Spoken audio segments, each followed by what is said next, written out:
بالله من الشيطان الرجيم. بسم الله الرحمن الرحيم. وما خلقت الجن والإنس إلا ليعبدون ما أريد منهم من رزق وما أريد أن يطعمون إن الله هو الرزاق ذو القوة المتين. صدق اللہ. دوستوں، بزرگوں، ہر شخص جو کام کرتا ہے اس کی غرض اور غائب بھی بتلایا کرتا ہے. تو اللہ جل شانہ نے بھی اپنی غرض پیدا کرنے کی جنہوں نے اس کو صاف صاف ظاہر فرما دیا ہے. چنانچہ ارشاد ہے وما خلقت الجن والانس الا لیعبدون. ہم نے نہیں پیدا کیا جن انس کو مگر اسے تاکہ عبادت کریں. اب اس سے واضح چیز کیا ہو سکتی ہے؟ اللہ تعالیٰ نے اور سب بہت سی چیزیں بنائی ہیں، لیکن خاص اپنے خلق کی یعنی پیدا کرنے کی غرض اس لیے بتلا دی کہ واضح ہو جائے، کوئی اس کے اندر خفا نہ ہو. وہ کیا غرض ہے؟ ہم نے اس لیے پیدا کیا جن اور انس کو تاکہ وہ ہماری عبادت کریں. ما اريد منهم من رزق وما اريد ان يطعمون. ما اريد ان سے ہم رزق کا مطالبہ نہیں کرتے. اللہ تعالیٰ فرماتے ہیں کہ ہم ان سے رزق کا ہم مطالبہ نہیں کرتے. والد تو مطالبہ کرتا ہے، استاد مطالبہ کرتا ہے کہ ہم نے تم کو اتنا بڑا کیا، پرورش کیا، اب تم ہماری دیکھ بھال کرو، گھر کہتا ہے. یا یہ کہ کچھ نہیں، تو جو کھانا پڑتا ہے اس کو کھلا دیا کرو اچھی طرح دسترخوان لگا کر کے. اللہ نے فرمایا کہ نہ تمہارے ہم کو رزق کی ضرورت ہے، نہ اس کی ضرورت ہے کہ ہمارے کھانے پینے کا انتظام کرو کہ اس طرح دسترخوان بچھاؤ چاہے پانی، اس کی بھی ہے. دونوں صاحب میں رہتے ہیں. وما خلقت الجن والانس الا لیعبدون ما اريد منهم من رزق وما اريد ان يطعمون. میں تم سے رزق کا مطالبہ نہیں کرتا، نہ اس کا مطالبہ کرتا ہے کہ تم کھلاؤ پلاؤ ہم کو. انہیں روزی کا بھی نہیں، مال کا بھی مطالبہ نہیں، اور کھانا کھلانے کی ایک خدمت جو ہے اس کا بھی مطالبہ نہیں. ہم ہر چیز سے مستغنی ہیں. ما اريد منهم. تم اپنے غرض کو دیکھو، اپنے مقصد کو پر غور کرو، اس کا تعلق تم سے ہے. اگر تم کرو گے تم کو نفع ہوگا، کامیابی ہوگی. اگر سب لوگ حدیث سے پوچھی ہے کہ اگر تمام لوگ مل کے عبادت کریں میری، سب کوئی بغیر عبادت کے نہ ہو، تو میرے قدرت میں، میری قوت میں کوئی اضافہ نہیں ہوگا. یہاں تک سب لوگ مل کے کوئی کام کریں تو قوت بڑھ جاتی ہے. اللہ تعالیٰ نے اس کی بھی نفی دی. ما اريد من رزق وما اريد ان يطعمون ان اللہ هو. یہ ہم نہیں چاہتے کہ تم ہمارے لیے روزی کماؤ، اور نہ یہ ہم چاہتے ہیں کہ روزی کو کما کر کے کھلاؤ، یہ نہیں چاہتے. تو میرے دوست، تو اللہ تعالیٰ نے بتا دیا کہ ہم نے صرف اپنی عبادت کے لیے. عبادت کیا ہے؟ عبادت اس کو کہتے ہیں، تمام لغت میں لکھا ہو کتاب میں، کہ بندے کا ایسا کام کرنا جسے اللہ راضی ہو جائے. یہ ہے عبادت. عبادت بول رہے ہیں کہ جو کام، نماز روزہ ہی نہیں مگر جتنے کام ہیں، چاہے وہ جود کے ہوں، سخا کے ہوں، مدد کے ہوں، سفارش کے ہوں، کچھ بھی ہو، اس لیے پیدا کیا ہے تاکہ اللہ وما اريد من رزق. اسی لیے نہیں پیدا کیا کہ ہماری کوئی سفارش کریں، ہم کو کھانا کھلائیں، کوئی نہیں، بلکہ ہم نے بندوں کو اس لیے پیدا کیا ہے تاکہ وہ ہماری عبادت کریں. عبادت کی تعریف بہت عمدہ کیا ہے صاحب مراتب فلاں نے کہ عبادت اسے کہتے ہیں کہ بندے کا کام کرنا تاکہ اللہ راضی ہو جائے، وہ عبادت ہے. مطلب کہ اگر اللہ کے راضی کرنے کے لیے کوئی عبادت نہیں ہے تو عبادت نہیں ہے. کوئی کام اللہ کے راضی کرنے ہے تو عبادت بس بظاہر. چنانچہ لکھا شعر والا لکھا ہے کہ شیطان نے عبادت تو کیا تھا مگر اللہ کے لیے عبادت نہیں کیا تھا، خلافت ارضی کے لیے کہ ہمیں کہ دنیا کے ہم خلیفہ اور امیر بن جائیں، اس لیے عبادت کیا تھا. اس وجہ سے اس کی عبادت ہی نہیں. کوئی کہہ سکتا ہے کہ عبادت ضائع ہو گئی، نہیں. عبادت وہی عبادت ہے جو اللہ کے رضا راضی کرنے کے لیے بنا ہے، وہ عبادت ہے. اگر کوئی عبادت نماز روزہ سب کچھ کرتا ہے رات بھر، لیکن اللہ کے لیے نہیں بلکہ مخلوق کے لیے کرتا ہے، تو عبادت ہے ہی نہیں ہے۔ عبادت کا مقصد یہی ہے کہ بندے کا وہ عمل کا جو عمل کرنا ہے کرے، مگر اس سے مقصود اللہ کی رضا، یہ عبادت ہے۔ اور ایک اسی مقابلے میں عبودیت ہے۔ عبودیت میں فرق ہے، بہت اہم فرق ہے۔ عبادت یہ کہ بندہ کوئی کام کرے جس سے اللہ راضی ہو جائے، اور عبودیت یہ ہے کہ اللہ کی طرف سے کوئی بنا ہوئے اس پر راضی ہو جائے، یہ عبودیت ہے۔ اور عبودیت کا مقام بڑا ہے۔ حضور اقدس صلی اللہ علیہ وسلم کو عبد کہا گیا، عابد نہیں کہا گیا، عبد ہے۔ عبد اسے کہتے ہیں کہ جو کوئی بھی کام ہم کر رہے ہیں، جو بھی اللہ کی طرف سے آ رہا ہے، جو ہم کام کر رہے ہیں اللہ کے لیے کرنا، یہ تو عبادت۔ اور اللہ کی طرف سے جو کچھ آ رہا ہے، بلائیں آ رہی ہیں، آزمائشیں آ رہی ہیں، اس سے راضی رہنا عبد ہے۔ اس کو عبد کہتے ہیں، دونوں میں فرق ہے۔ حضور اقدس صلی اللہ علیہ وسلم کو عابد کہیں نہیں کہا گیا، عبد کہا گیا۔ اسرا بعبدی، بندے کو معلوم ہے کہ عبد کا تعلق یا عبودیت کا تعلق زیادہ ہے۔ چنانچہ لکھا ہوا ہے کہ جنت میں عبادت نہیں رہے گی لیکن عبودیت رہے گی۔ جنت میں عبادت کا سلسلہ ختم، یہ عبودیت رہے گی۔ چنانچہ آتا ہے، خود روایت ہے کہ اللہ تعالیٰ بنائیں کفار سے کہیں گے کہ تم کیا کر رہے تھے؟ کہا ہم زیادہ سب سے زیادہ محبت ہم کر رہے تھے آپ سے۔ فرمائیں گے اللہ تعالیٰ جھوٹے ہو۔ مومنین کو بناویں گے اللہ تعالیٰ، ان کو تم کہتے ہیں کہ تم اگر سچے ہو میری محبت میں تو جہنم میں کود جاؤ، یہ کافی نہیں کودیں گے، لیکن مومنین فوراً کود جائیں گے، کیونکہ وہاں یہ عبادت نہیں ہے بلکہ حضور کی عبودیت اللہ ہے کہ جو کہاں کر دیا اس کو۔ اس بنا پر اللہ تعالیٰ نے ہم کو آپ کو پیدا کیا ہے، اس لیے ایسا کام ہم کریں جس سے اللہ راضی ہو جائے۔ نماز پڑھنے سے راضی، روزہ رکھنے سے راضی ہوتے ہیں۔ اسی طرح میرے دوست و بزرگوں، اخلاقیات کا اہتمام کرنا جس سے کسی کو اذیت نہ پہنچے، کسی کو تکلیف نہ پہنچے، یہ بھی کیا ہے؟ اللہ کی چاہی ہوئی چیز ہے۔ وما خلقت الجن والانس الا ليعبدون، اور کہتے ہیں وہ اس اتم میں مکارم الاخلاق، حضور فرما رہے ہیں میری پیدائشی اس لیے ہوئی ہے، میری بعثت اس لیے ہوئی ہے کہ مکارم اخلاق کی تکمیل کروں۔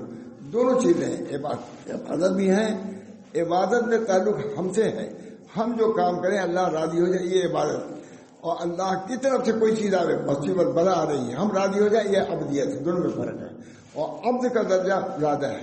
اس بنا پر نبی اکرم صلی اللہ علیہ وسلم کو جہاں بھی یاد کیا گیا ہے عبدہ و رسول، رسول سے پہلے عبد لائے ہیں۔ معلوم ہے کہ آج کا بہت بڑا مقام ہے۔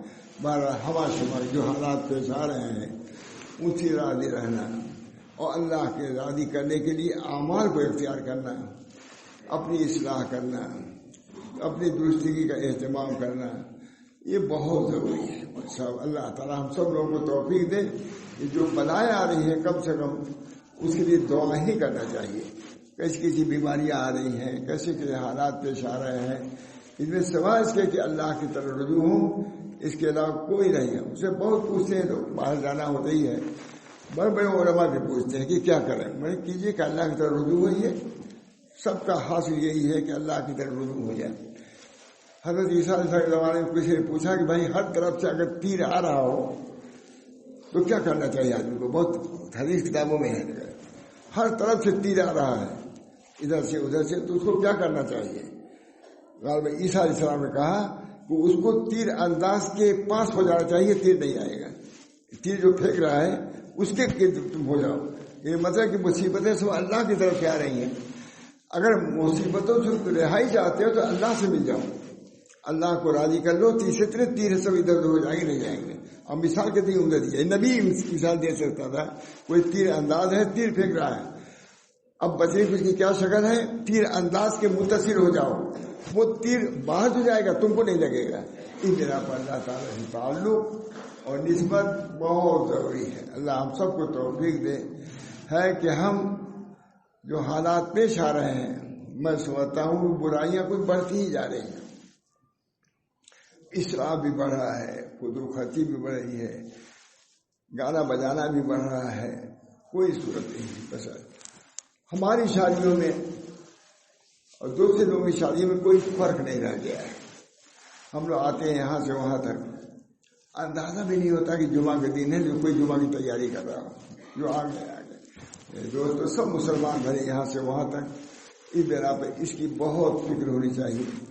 ارضائے باری تعالیٰ، اللہ تعالیٰ کو راضی رکھنا یہ بہت بڑی ہے. اللہم ارضنا مرضانا، نبی اکرم صلی اللہ علیہ وسلم دعا فرماتے ہیں اللہم ارضنا مرضانا، اللہ ہم کو راضی کیجیے، آپ ہم سے راضی ہیں. سب سے بڑی دعا سمجھی آتی ہے اللہم ارضنا مرضانا، ہم کو راضی کیجیے اپنے اعمال سے، اپنے احکام سے راضی کیجیے، اور خود راضی ایک کس طریقے سے کہ جزائیں دیں، جنت میں ہم کو داخل کیجیے، اپنی رضا سے ہم کو مزید دیجیے.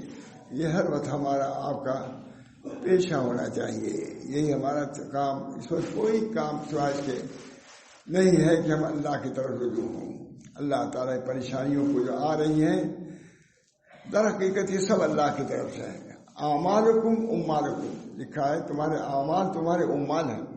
یہ جو کام آ رہا ہے وہ سب ہمارے عمل ہی کا بما قسمت ایدیکم، یہ تمام قرآن میں بھی موجود ہے. اس بنا پر سب سے بڑی چیز یہی ہے کہ اللہ کی طرف رجوع ہوں. یہی ہمیشہ کا دستور رہا ہے، یہی طریقہ ہے، یہی قیامت تک رہے گا. حضرت ابوبکر صدیق رضی اللہ عنہ نے فرمایا کہ آخر زمانے میں بھی وہی چیز کارآمد ہوگی جو پہلے لوگوں کی کارآمد ہوئی. پہلے لوگوں نے جو کام کیا ہے اس موقع پر وہی چیز آخر کے لوگ بھی اختیار کریں گے، تبھی کامیابی ہوگی. اللہ تعالی ہم سب لوگوں کو ذکر فکر کی بھی توفیق مرحمت فرمائیں. اتنے لوگ ہیں، ایسے کتنے ہزاروں لاکھوں آدمی جمع ہیں. اگر دل سے انشاءاللہ دعا کریں گے تو ضرور ہم لوگوں کے حق میں دعا قبول ہوگی، فلاح بھی ملے گی، عافیت بھی ملے گی. اور اگر کوئی مصیبتیں میں آئی، آپ اس طریقے سے اس پر صبر کیا تو مصیبت پر بھی اللہ تعالیٰ اجر و ثواب دے گا. چنانچہ رسول اللہ صلی اللہ علیہ وسلم نے فرمایا اجمل لامر المومن، مومن کا عجیب معاملہ ہے. کب کوئی مصیبت آتی ہے وہ صبر کرتا ہے تو اس کو اجر ملتا ہے. کوئی نعمت ملتی ہے شکر ادا کرتا ہے، اس پر نعمت بھی ملی، شکر کا ثواب بھی ملا. مصیبت آئی ضرور، لیکن جب اس کا آپ نے برداشت کیا، اللہ کی طرف سے کہا انا للہ و انا الیہ راجعون. کوئی مصیبت آئے، فرماتے ہیں یہ بہت زبردست جملہ ہے، ہر مومن کے زبان پہ یہ رہنا چاہیے انا للہ و انا الیہ راجعون. فرماتے ہیں علماء فرماتے ہیں کہ جب یوسف گم ہو گئے، حضرت یعقوب علیہ السلام کہا یا اسفا علی یوسف، یا اسفا، کہتے اس وقت انا للہ و انا الیہ راجعون راج دیتا. اگر یہ رہتا تو اسفا نہ کہتے بلکہ یہ جملہ کہتے انا للہ و انا الیہ راجعون. ہم اللہ کے لیے ہیں اور اللہ ہی کی طرف لوٹ کے جانا ہے، کہیں دوسری جگہ نہیں. اس وجہ سے وہاں جانے کے لیے یہاں تیاری ضروری ہے. کم سے کم اللہ فرائض کی پابندی، میں جوانوں سے بھی کہتا ہوں فرائض کی پابندی کرو. زیادہ ذکر شغل نہ کر سکو، فرائض کی پابندی ضرور کرو. انشاءاللہ یہ جوان اگر متوجہ ہوں گے تو بہت کچھ اللہ کی طرف سے نعمتیں بھی نازل ہوئی ہیں. ہمارے حضرت بہت فرماتے ہیں مقصود بہت اہمیت کے جوانوں کو. میں فرزندان مستعدان سے کہتا ہوں، میں جو لڑکے جوان ہیں اور نیک وقت ان سے یہ کہتا ہوں کہ اپنے وقت کو فضولیات میں ضائع نہ کرو. بہت بڑی قیمت ہے وقت، بہت اس کی کوئی وہ نہیں قدر نہیں ہے. اس وجہ سے اپنے وقت کی یہ قدر کرنا سب سے بڑی بات ہے، سب سے بڑی نعمت یہی ہے. اور بزرگوں کے یہاں بھی جو سکھایا جاتا ہے در حقیقت یہی سمجھایا جاتا ہے کہ اپنے وقت کی قدر کیجیے. وقت جو وقت ملا ہے، یہ وقت جو گزر گیا وہ وقت آنے والا نہیں ہے. اس بنا پر جو وقت ہو گیا آپ نے کچھ کر لیا، وہ سب لکھا ہوا، ایک ایک چیز وہاں ملے گی، کوئی اس کے قدر نہیں ہو سکتی. اس بنا پر میرے دوست اور بزرگ دن میں یہ بات آئی، میں نے بیان کر دیا. پہلے دن میں اسی کے الحاق التکاثر کو بیان کروں گا. لوگوں کو تکاثر نے نحو میں ڈال دیا. اسی کا نتیجہ جب غفلت ہوگی تو کوئی چیز اعتدال پہ نہیں رہے گی، نہ شادی اعتدال پہ رہے گی، تقریب رہے گی، نہ غمی اعتدال پہ رہے گی. ہم آپ اللہ کے بندے ہیں، جو کچھ نبی اکرم صلی اللہ علیہ وسلم کی طرف سے ملا ہے اس کے مطابق کرنا یہی عبودیت ہے، اور اللہ کے رضا کا یہی سب سے بڑا ذریعہ ہے رضا باری تعالیٰ۔ وہ کیسے ہوگا؟ رسول اللہ صلی اللہ علیہ وسلم کے دین پر چلنے سے، ان کی سنتوں پر چلنے سے۔ کتنی کوتاہیاں بھی ہو رہی ہیں اور کتنی زیادتیاں بھی ہو رہی ہیں میرے دوستوں، دینی کاموں کے اعتبار سے بہت کوتاہیاں ہیں، دنیوی اعتبار سے بہت سی زیادتیاں ہیں، سمجھ لیجیے۔ دینی اعتبار سے کوتاہیاں ہیں، دین کیا کوتاہیاں ہیں، کون کس کو پوچھتا ہے، لیکن دنیوی اعتبار سے بہت زیادتیاں ہیں۔ وہ زیادتی اگر کچھ کم کر دی جائے تو بہت سے نیک کام کرنے کے لیے وقت موقع مل سکتا ہے۔ اللہ ہم سب لوگوں کو دین مستقیم پر رکھے، دائم و قائم رکھے۔ اللہ کے رسول نے جو فرمایا شادی کے بارے میں اور کسی خوشی کے، غمی کے موقع پر، بیماری کے موقع پر، ہر چیز کی تعلیمات موجود ہیں۔ الیوم اکملت لکم دینکم واتممت علیکم نعمتی، تمہارے دین کو کامل کر دیا کہ مصیبت میں تم کو کیسا رہنا ہے، نعمت میں کیسے رہنا ہے۔ جب یہ چیز پیش نظر ہوگی تو ہمارا وقت اللہ کی عبادت میں، ان کی عبودیت میں گزرے گا، اور یہ اللہ کو بہت پسند ہے۔ اللہ ہم سب کو توفیق دے کہ اپنے وقت کی ہم قدر، اس سے بڑھ کے کوئی چیز نہیں ہے۔ ایک بزرگ تھے تو وہ کھانا، میں نے بہت سنا وہاں محمد احمد صاحب سے کہ وہ کھانا زیادہ ستو رکھے رہتے تھے اور جلدی گھول کے پی لیتے۔ کہا بھائی دیکھو یہ روٹی کھانے میں اتنا وقت لگے گا تو یہ سب کے لیے، وہی یہ بھی کہتے تھے، سب کے لیے نہیں کہتا، ان کا حال بیان کر رہا ہوں۔ ان کا حال یہ تھا کہ ستو رکھے ہوئے تھے، بھوک لگتی تھی اس کو کر پی لیتے تھے۔ کہتے یار روٹی کھانے میں اتنے آیتوں کی تلاوت کا نقصان ہو جائے گا۔ معلوم ہے کہ یہ سب کے لیے نہیں ہے، لیکن اس سے یہ تو معلوم ہوا کہ وقت کی قدر ہونی چاہیے۔ جہاں تو ہو سکے ہم وقت کی قدر کریں، اپنے وقت کو ضائع نہ کریں۔ اگر کوئی غم وہاں ہوگا، حدیثوں میں اگر وہاں کوئی غم ہوگا تو اس وقت پر ہوگا جس میں اللہ کا ذکر ہے کیا، سری حدیث میں خیال ہے وہاں کوئی غم نہیں ہوگا قیامت میں۔ ہاں اس وقت پر غم ہوگا جس پر اللہ کا ذکر نہیں کیا، اللہ کی اطاعت اور فرمانبرداری نہیں کیا۔ تو ہم مسلمان ہیں، کچھ تو کچھ کو پیش نظر رکھنا ہی چاہیے۔ اللہ ہم سب کو توفیق دے۔ اللہ نے جب پیدا کیا عبادت کو، یہ نہیں کہ اب رات دن عبادت ہی کرتے رہیں، یہ آپ کا رزق کمانا، دوسری چیزوں میں مشغول ہونا دنیا کے ہی تاثیر کے لیے، یہ دین کے خلاف نہیں ہے، یہ بھی دین ہے۔ اللہ تعالی ہم سب لوگوں کو دنیا کو بھی دین بنانے کی توفیق برآمد فرمائے۔ دین تو دین ہی ہے، دنیا بھی ہے۔ عادات جو ہے کھانا پینے کا عبادت نہیں ہے، لیکن اس کو سنت کے مطابق ادا کیجیے تو یہ سب عبادت ہے۔ سونا یہ کوئی عبادت نہیں ہے، لیکن سونے سے پہلے کچھ دعائیں ہیں، کچھ آداب ہیں، ان کو آپ نے ادا کیا، وہ سب سونا بھی سب عبادت ہے۔ آیت الکرسی پڑھ لیا، واقعی بہت بڑی فضیلت ہے۔ آیت الکرسی پڑھ کے سویا ایک مرتبہ، ہماری کتنی فضیلتیں ہیں دیکھ لیجیے کتابوں میں کیا ہے۔ لا الہ الا انت سبحانک انی کنت من الظالمین کیا مشکل ہے، 3 مرتبہ پڑھ لے، صبح پڑھ لے، انشاءاللہ دینی اور دنیوی ہر قسم کی عافیت ہوگی، اور ہمارے مال کی، ہمارے بدن کی اللہ حفاظت فرمائے گا۔ یہ ذہن میں بات آئی، میں نے بیان کر دیا۔ اللہ تعالیٰ مجھے بھی عمل کی توفیق دے، ہمارے سب لوگوں کو عمل، بلکہ سارے مسلمانوں کو عمل کی توفیق دے، کیونکہ اس وقت جب وبا عام ہے تو دوا بھی عام ہونی چاہیے۔ یہ دوا عام، دوا کو تو بدلانے والے کم ہیں، اب وبا کے لیے سب پر آ گیا، آفت آ گئی ہے کہ یہ آ رہا ہے وہ آ رہا ہے، اس کی حفاظت کے لیے بھی دعا کرو۔ اللہ تعالیٰ ان تمام بلاؤں سے، وباؤں سے ہم کو محفوظ رکھیں۔ وآخر دعوانا الحمدللہ رب العالمین۔